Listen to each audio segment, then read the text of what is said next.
Hey, what is going on, everybody? It is your host, Rocky Lee. We're jumping into Ork and Mork Explained by the homie Majorkill. If you guys see me typing away, I do have my notes. Right now, the Orks are my favorite group. I am most interested next into the Sisters of the Deep, so I'm going to check that out from West Hammer. So I'm going to check out Gork and Mork. We'll check out another Primarch, right? We'll go down right down our list from the Remembrancer. Remembrancer. So,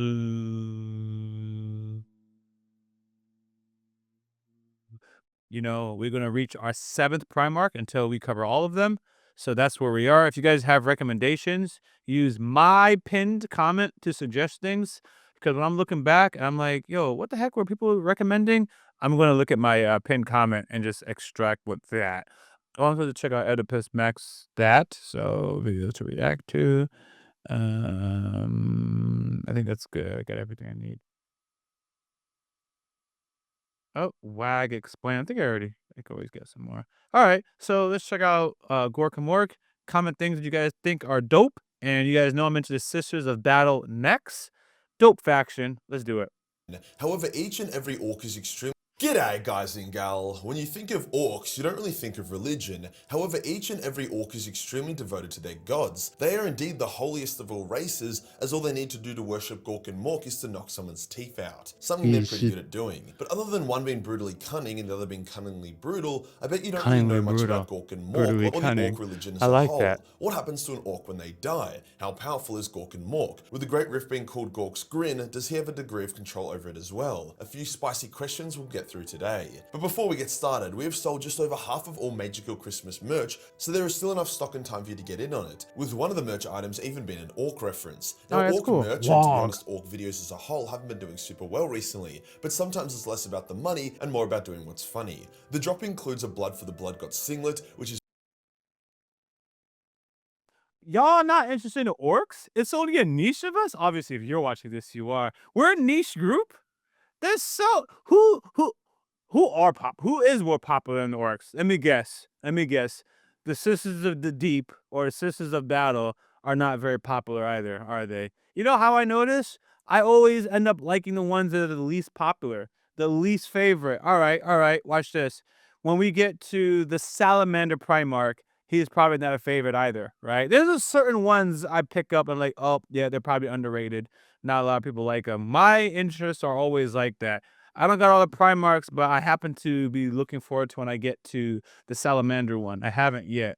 Yeah, that's crazy, man. That's crazy. Oh, well. Is proving to be the most popular. Then we have the classic It's Also a Hammer singlet, a homage to one of the greatest moments in 40K's lore when Vulcan kicked the shit out of Conrad Curse. As for t-shirts, we have the Surrender and Die t-shirt to intimidate your enemy, as well as the aforementioned Get Good Orc t-shirt. This drop also features an extremely heavy warm metal inspired hoodie, which I can't really wear right now as we go into Aussie summer because it's so warm, but would be amazing for the rest of you in the Northern Hemisphere. This hoodie is partnered up with an equally warm pair of track pants or sweatpants or whatever you call them, with the classic G'day Fuckheads line stitched up the sides. I've been wanting to make these pants for years, but the minimum order requirement was too high, but I finally just decided to say stuff it and take the likely L to get them made. As for some Christmas deals, you can get the entire merch drop for 20% off, or just the hoodie and sweatpant combo for $15 off. We also have a new improved Fuckhead Santa hat that comes free if you order the entire merch drop, or you can just get it by itself. Not to mention, we still have some leftover stock from a couple of the previous drops. These legacy items are 20% off, so you can also see if there is something there you like. Merch is a great way to support the channel whilst also giving yourself something tangible for yourself. I can proudly say the quality is unreal and the cut of the t-shirts and singlets is awesome. I literally have people asking if they can get extra unbranded copies because they love the material and cut so much. Link is below, less than half the stock remaining. Today we'll go over Gork, Mork, and pretty much the entire orc religion. Let's get into it. Let's get into it. At a surface level glance, Gork and Mork don't seem to be doing much. The Chaos Gods are constantly directing and intervening and empowering its different heroes, the Emperor is waking up and recently set Nurgle's balls on fire, and even Yened is getting involved, spamming the revive button on all his favourite heroes. But looking closer, they are actually quite hands-on. They just don't like babying their orcs as they don't want them to be weak, but I'm getting ahead of myself. When did Gork and Mork come into existence? What do they look like? They don't like and to do they baby have them. nice feet? You know, just the heavy-hitting questions. The start of their existence has two answers. Physically, they were born during the War in Heaven, when the Old Ones created the Orks as a desperate weapon to use against the Catan and the Necron. The War in Heaven. Please bear G'day, with guys and me, gal. The because birth there's of certain things I forget. War in Heaven. Warhammer 40K. War in Heaven. Who has a good video for that? Ah, of course, Majorkill. So we'll save that. That's something I want to check out. Necron's Deep Dive. They're pretty cool, so we might as well just add that. 9. Okay. War in Heaven. 9. Yeah, I think I'm good. the new Orc race, or the Orks as they were called, combined their psychic power into the Wa, which then Wow. created Gork and Mork. The more annoying answer is that as time has no meaning in the warp, Gork and Mork have always existed, in a similar way to how Slaanesh has always existed. But I hate that answer, so let's ignore it. Due to the nature of Orks, Gork and Mork are extremely powerful, even by the standard. I like that. So they're new. Yeah. Do you guys remember when I said something about being so powerful? All right, I had a theory. I had to talk as if you haven't watched all my videos. I had a theory that if a group of people thought something was possible, that was formerly impossible, that it now can become possible, and our science magically finds it, and it affects all that ever was, so that it's always been possible, even though there was actually a time when it was impossible. It's like the laws of physics is actually or rewritten. You guys should actually watch the anime Undead Unluck, because it actually kind of talks about what I'm talking about, but in a different way. So, anyways, I like that. I like that. That's always been.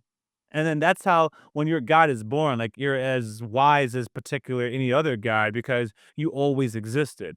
That's cool. Of gods. However, due to their ADHD and their love of fighting each other, they rarely focus their power upon a single enemy. Generally what happens is that Gork and Mork will awaken, stir up the Orks, and push them to new heights of frenzy and war before directing them towards an enemy. In the meantime, Gork and Mork will kick the shit out of each other and then probably kick the shit out of a few other gods, before running out of steam and then sleeping for thousands of years. There is even more Wow. examples of them doing this, with the Orcs 2nd edition codex speaking about how Nurgle ate all the snotlings, so Gork and Mork curb stomped his ass and forced him to vomit them all out. Now this is Orc myth, not necessarily something that happened in the lore, but the image of Gork and Mork just fucking wailing on Nurgle because he ate their goblins is hilarious. Gork is the more straightforward, strong and brutal god, the cunningly brutal, whereas Cunningly Mork is more brutal. sneaky and clever, the brutally cunning. More. However, neither is more powerful than the other, with all of their punch Alright, Mork there's just like fucking wailing on Nurgle because he ate their goblins is hilarious. Gork is the more straight Gork.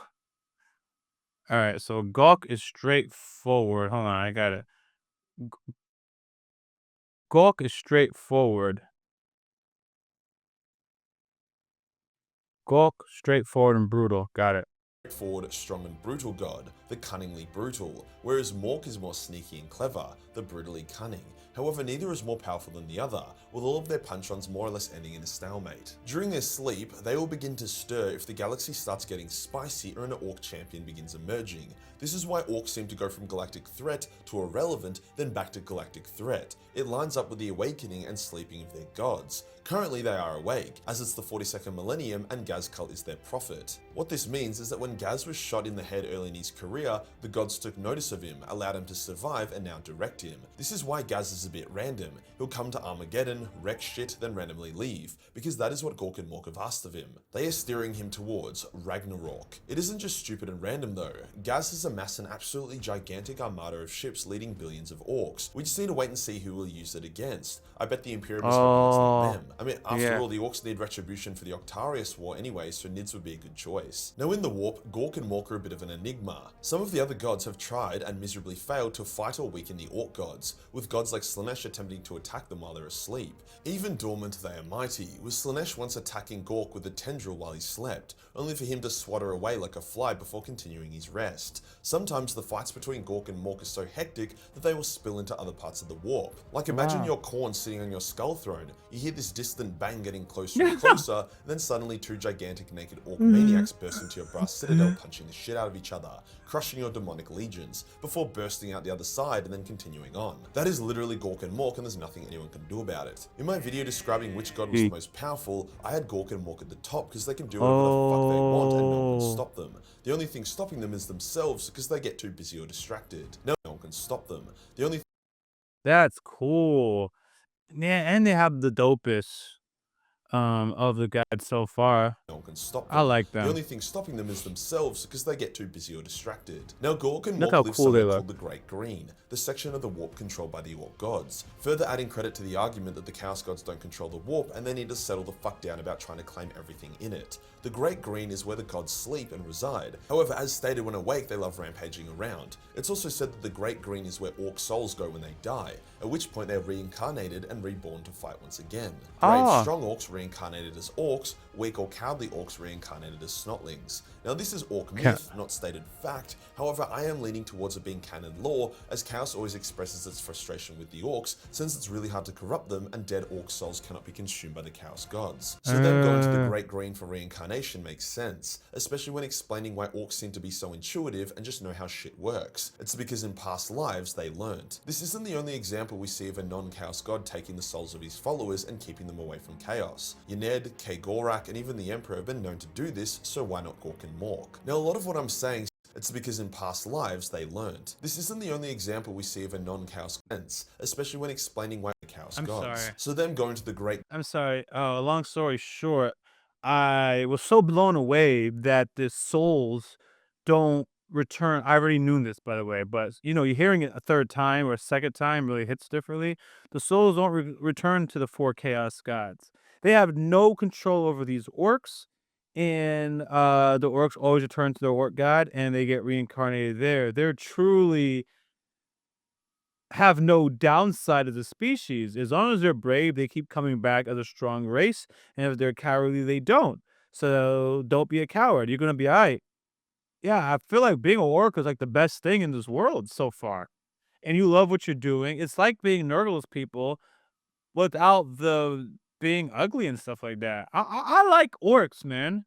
I like them. Green for reincarnation makes sense, especially when explaining why Orcs seem to be so intuitive and just know how shit works. It's because in past lives they Reincarnation. learned. This isn't the only example we see Wow. of a non-Chaos god taking the souls of his followers and keeping them away from Oh, this non-chaos god is taking the soul of his followers and keeping them away. Chaos. Yned, Kdrama, and even the Emperor have been known to do this, so why not Gork and Mork? Now a lot of what I'm saying seems to make the warp gods a lot more tangible. I'm sorry, I'm reading This this isn't the only again. example we see of a non-Chaos god taking the souls of his followers and keeping them away from Chaos. Yned, Kdrama, and even the Emperor have been known to do this, so why not Gork and Mork? Now a lot of what I'm saying Keeping seems the to make souls the away warp from the gods a lot more chaos. tangible than they should be. Gork and Mork physically punching each other in the warp, whereas other lawyers describe the gods as more so intangible concepts and reflections of our own emotions. But no, Gork and Mork are quite physical. When Vulcan tackled the beast into a vat of raw Wa energy, he saw a vision of Gork and Mork punching the shit out of each other at the beginning of time. Other gods have been described as having a physical presence as well. This is a canon artwork of Khorne. Nurgle and his cauldron have been described as physical. Slaanesh was literally chained up in Age of Sigmar, which while is a different setting, shares a lot of the same themes and gods. Even Tzeentch has been given a physical form in certain scenes. So Gork and Mork punching each other isn't super far-fetched or some kind of metaphor. What is their end goal? Through their profit, Gork and Mork want to conquer the galaxy and bring the Great Green into the physical universe. A paradise where orcs can non-stop fight each other and constantly reincarnate. However, they don't really want this to happen in all honesty, as they love the state of the galaxy and its diverse choice of enemy. Orcs fighting orcs non-stop would get boring, so whilst the galactic Great Green is cool and all, Gork and Mork are just happy to be here. What's up with Gork's Green, aka You know, I like the Great that. Rift? I'm After just all, it happy was to a be creation here. of Chaos, so how come the orcs can seemingly use it to their own ends? Well, as I've said, as much as Chaos hates to admit it, they don't control the warp. They are a dominant force, but there are many other players. Gork can use the Great Rift as well, so when an orc fleet enters it, he will guide them to pop out near a battle. As such, more and more orcs are just yeeting themselves into the rift and appearing where they're needed or meant to be. It's similar to how the opening of the Great That is so awesome. You're just an orc. You're like, YOLO! And Gork and Mork said you where you want to do. You just go in battle, you die, you get reincarnated. Honestly, you guys tell me if I'm wrong. Gork and Mork are the best of the gods that I've heard. Now, to be honest with you, I only know 6 of them, which is Gork and Mork and the other 4. And I know enough about the Eldar that their gods failed them. where Gork and Mork have not. So Gork and Mork Great are where Rift it's has at. empowered and semi-awoken the Emperor by flooding the galaxy with warp energy. What other ways, beyond being a menace in the warp and guiding Gazkal, do Gork and Mork work their magic and affect the setting? Well, when an Ork mech boy creates an Ork Gargant, or heaven forbid, a Mega Gargant, he does so after receiving a vision and guidance from Gork and Mork. After all, a Gargant is supposed to be a mechanical avatar of Gork and Mork, so it seems as if a sliver of the Ork gods will possess the Gargant and help bring it to life, allowing it to move and function despite its extremely questionable engineering. This also allows Gork and Mork to experience the joy of real space battling, so overall they're pretty stoked about it. This is why Gargants only appear on battlefields with sufficient Wa, because only a high enough Wa level will attract the attention of the Ork gods. So overall, Gork and Mork are fun as fuck. They definitely deserve love, even if you aren't an Orky boy. If you enjoyed the video and you want to support the channel, then pick up some Majorkill Christmas merch. Less than half the merch is remaining, and there is still some time to grab some to ensure it gets to you before Christmas. Hit the subscribe button and hit the real subscribe button for more brutally cunning content. Join the Discord for more memes, and I'll see you in the next one. I wrote that Peace. down. Yeah, this was probably one of the more interesting videos I've listened to in a while. By the way, it makes it sound like the other things weren't interesting, but I was like, I love the orc lore. Every time I read about orcs or I listen to orcs, it just keeps getting better and better. And you folks are not supporting orc videos. Well, not you, because you're literally here. But other people, we're a lonely faction. That's crazy, man. So I don't have anything to add. I had a great time watching this video. Thanks for watching it with me. If you guys, like covering or like going through my journey with Warhammer, I ask that you guys just subscribe and comment, the pinned comment is where we take suggestions. I am active on Twitter. There's a lot of anime and K-drama folks over there, but I would love to connect with some of you guys here and just see where this journey goes, man. I don't know where we're going to end, but I really enjoyed this world, this dope universe. Until next time, I'm Rocky Lee. I'm out. And you know I couldn't stop at just one channel. Consider subscribing to the subsidiary channels for your boy Rock Lee, found in the description of this video. Thank you.